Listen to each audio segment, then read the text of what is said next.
স্নান হয়ে গেছে, এবার ফ্রিজটা চালিয়ে দেখ কতদূর কী হয়। একটা বাটির সাথে বাটি করে বরফটা বের কর বন্ধু। এবার যদি বরফ না বেরোয় তাহলে লোক ডাকবো ঠিক করার জন্য।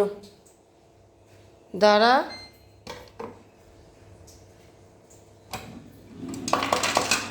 এই তো, হ্যাঁ এটা জাম হয়ে গেছিল। ওই তো এবার বেরোচ্ছে, আবার সিলের মতো, দেখি বারকার বারকার। ওই তো এবার ঠিক আছে। আমি প্রচুর ভয় পেয়ে গেছিলাম বন্ধুরা, প্রচুর।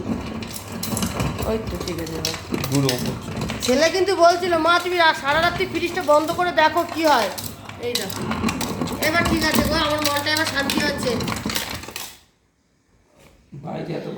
এখন বাজে সকাল 8টায়, দেখো 8টা বাজেনি, 8:45 বাজে। তো সকাল থেকেই আমি প্ল্যান করে রেখেছি যে সারা রাত্রিবেলা এটা খোলা থাকবে, সারা রাত্রিবেলা বন্ধ থাকবে ফ্রিজটা, তারপরে সকালবেলা দেখবো কি হয়।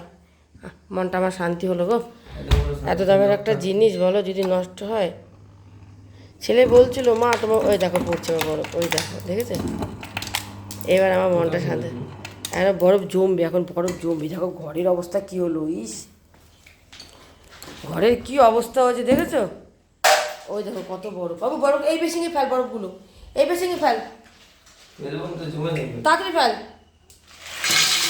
ছেড়ে দে, জল হয়ে বেরিয়ে যাবে। কত বরফ দেখো সকালবেলা বার করেছি।